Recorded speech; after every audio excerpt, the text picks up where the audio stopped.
Hello, and welcome to Mechabellum. I'm about to jump into a match here, and we're just gonna learn on the fly. I did a quick practice round to make sure I know how to work it. Let's see what we can do. This is a game that is an auto battler, but instead of being like a strategic or token auto battler like TFT, Underlords, what have you, this is like an RTS auto battler. Where, like, if you've ever played STARCRAFT 2 and you've been like, I like the strategy of this game, but I don't have 300 actions per minute, this is where it's at. At the start of the game, we get to grab like a starting packet. They should have the same options as we do. Gain additional 50 supply per round. That's pretty simple. Let's just go with that. That's kind of interesting, what have you. We're going to be starting the game with arc lights, which are like an anti-crowd control. They picked fangs and sledgehammers. Sledgehammers are heavy tanks, splash damage, medium and long distances. So I think that our tanks are like literally they are going to tank more. And what happens in this game is we're going to basically purchase units on either side. We're going to deploy them, and then they're going to fight automatically. So we're looking at their units, and we're buying units and deploying them in formations that we think are going to basically counter what they have. Right now, I don't know a ton about what they have going on, so it's hard for me to really counter a position or anything like that. But what I do know is I have absolutely no anti-air, and if he picked something that has air force at all, I'm going to be in trouble. So what I'm going to do is I'm going to buy a marksman, which is like a sniper unit. I can unlock one unit per turn, and I'm going to use my funds that I've been allotted this turn to purchase 2 of them. And I'm just going to put them in this kind of central position. If we look at the tanks, they move at 7 meters per second. The marksman's at 8. Marksman's actually my fastest unit. I'm going to put him at the back. And there we go. We have 10 seconds left, basically.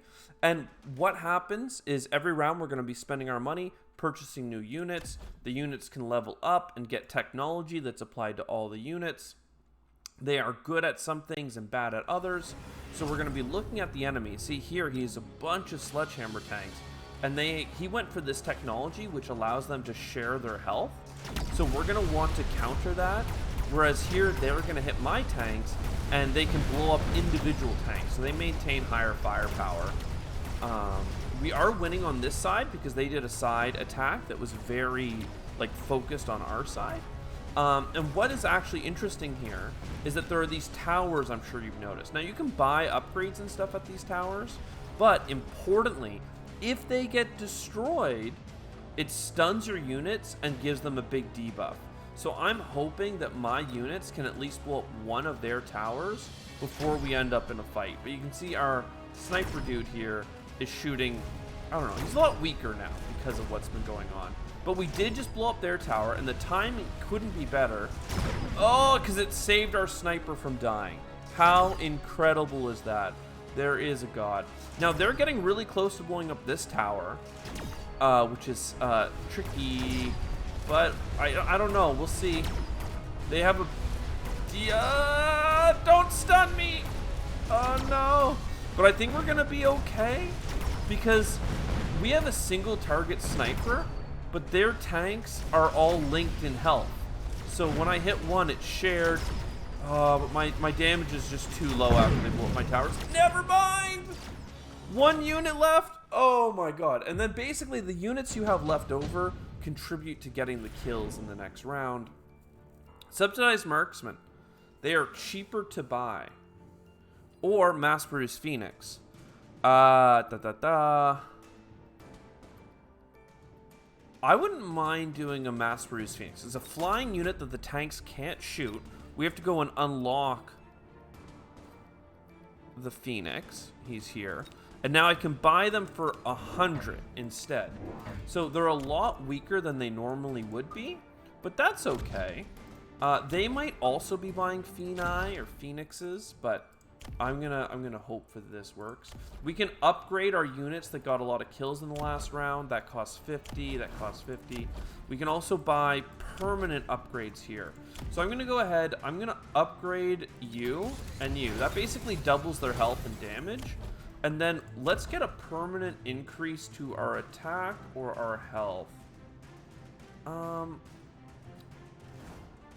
Does attack, counter? I'm not sure that this is the right choice either way. We could buy a one-time missile here that would do a lot of damage to their tanks. I'll do it just to show off what a one-time ability looks like. Never mind. Please, please.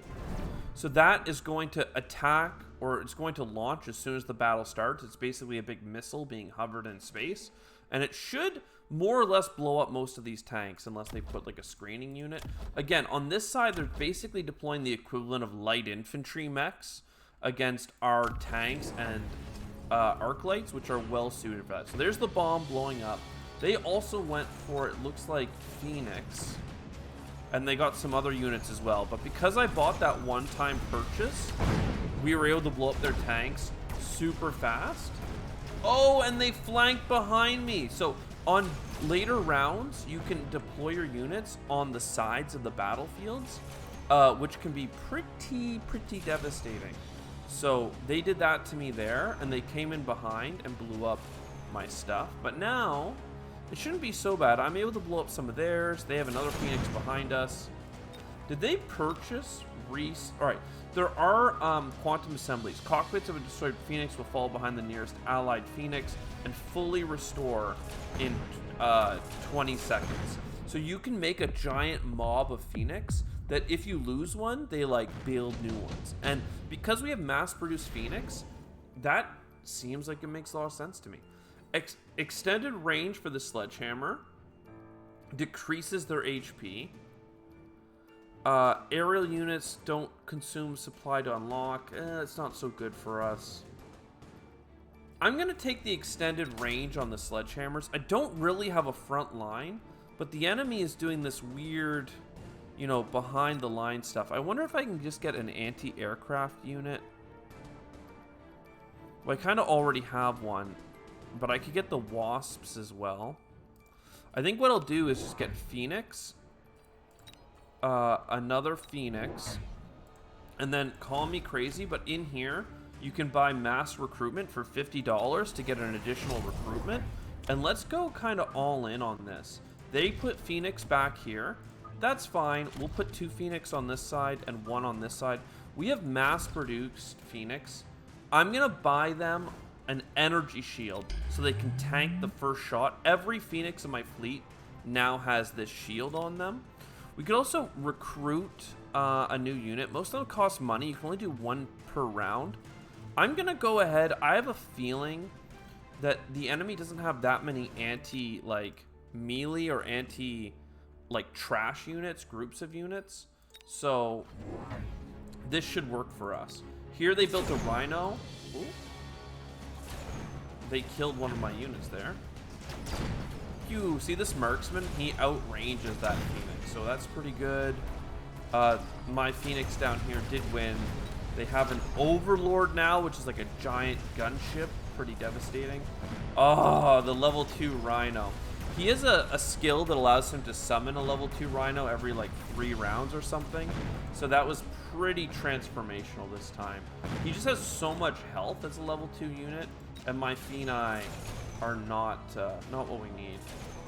Did this last 20 seconds? I'm just trying to figure out if it would ever be worth getting my Phoenix the quantum assembly.